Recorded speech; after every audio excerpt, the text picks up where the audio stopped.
Good morning and happy Friday, everybody. We made it through another work week at least and woke up today thanks to God's blessing. So, as I promised, here we are. We're at Exodus. This is another book I've never read before, so another first for me. So let's get into this so we can learn something.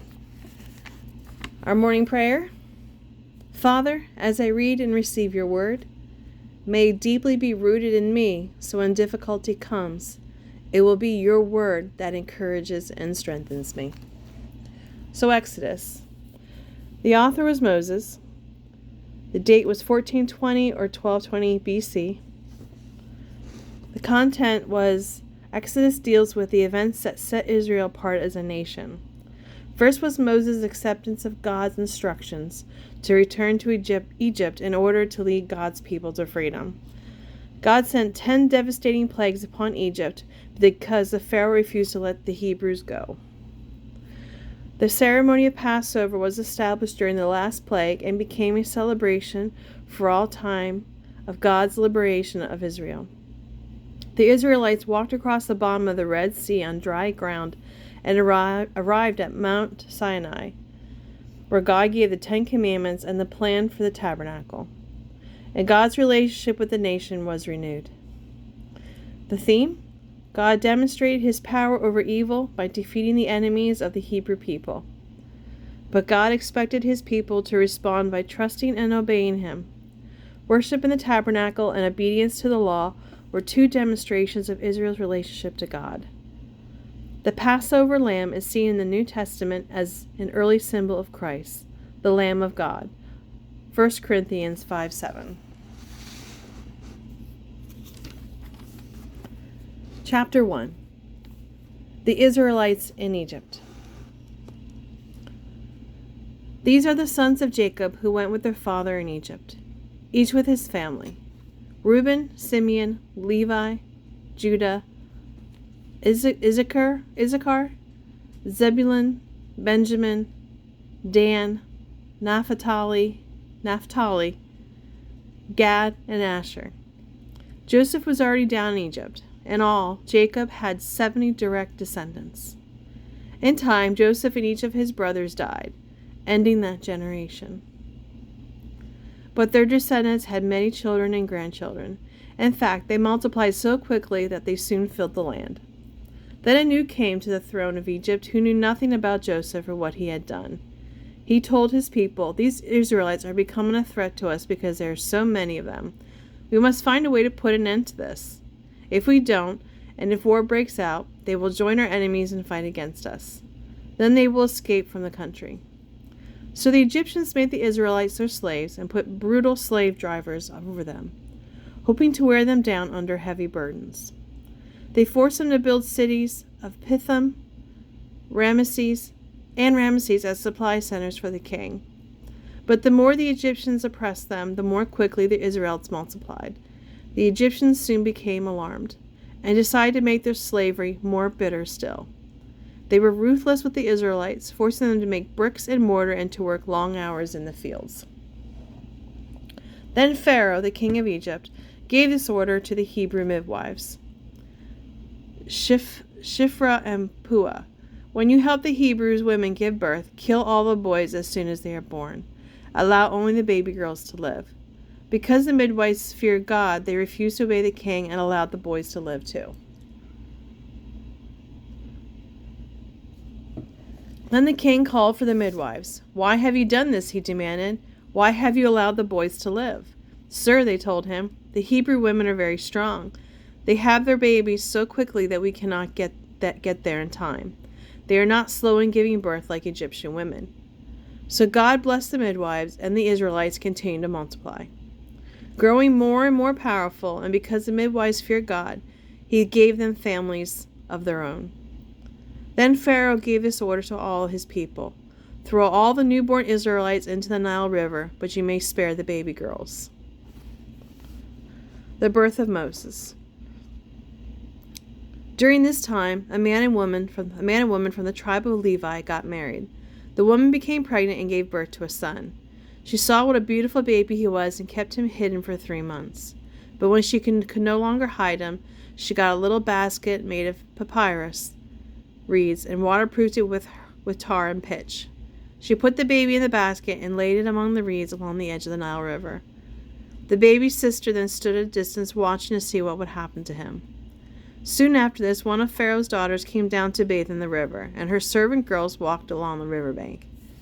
When the princess saw the little basket among the reeds, she told one of her servant girls to get it for her. As the princess opened it, she found the baby boy. His helpless cries touched her heart. "He must be one of the Hebrew children," she said. Then the baby's sister approached the princess. "Should I go and find one of the Hebrew women to nurse the baby for you?" she asked. "Yes, do," the princess replied.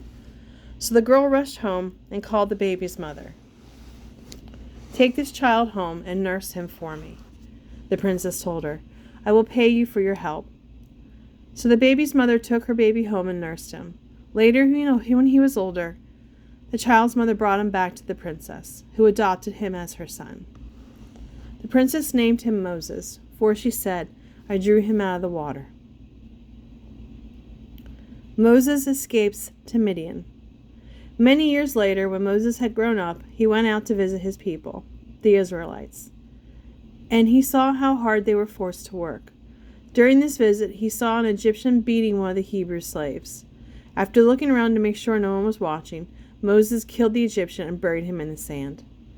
The next day, as Moses went out visiting his people again, he saw 2 Hebrew men fighting. "What are you doing, hitting your neighbor like that?" Moses said to the one in wrong. "Who do you think you are?" the man replied. "Who appointed you to be our prince and judge? Do you plan to kill me as you killed the Egyptian yesterday?"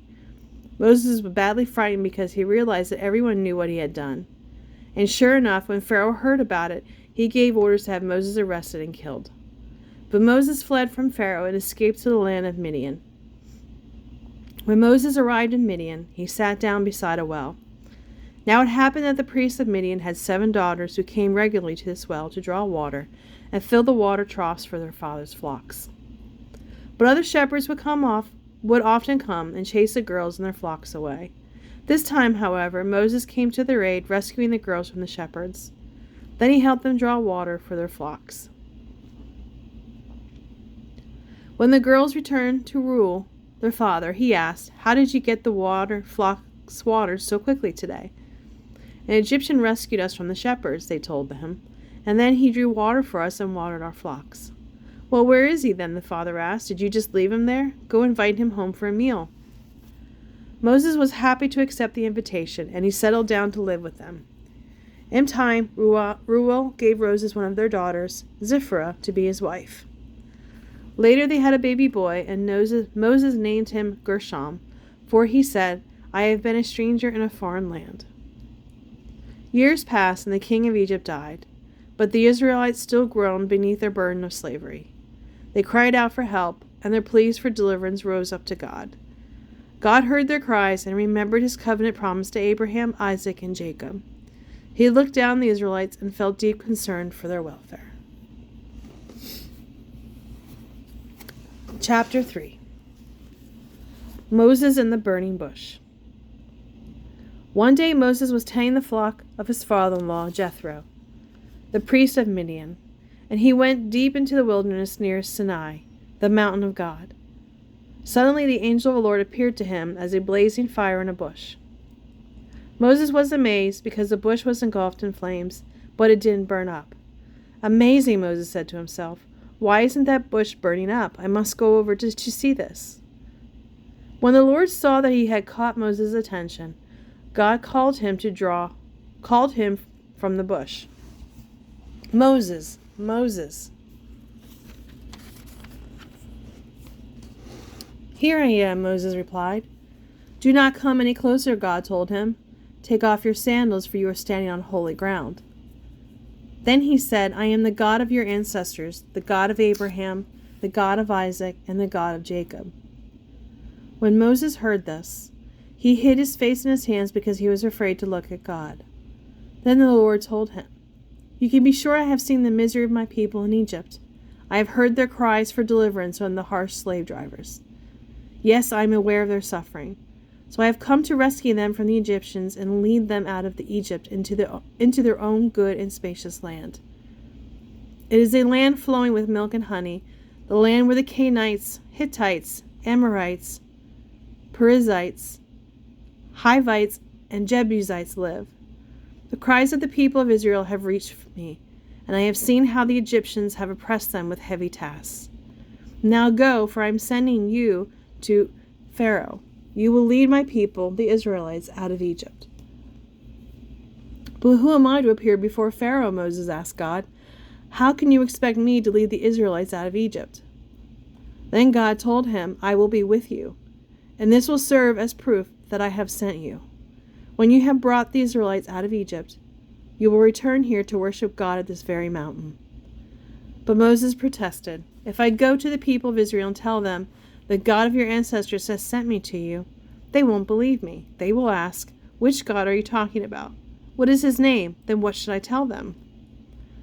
God replied, I am the one who always is. Just tell them.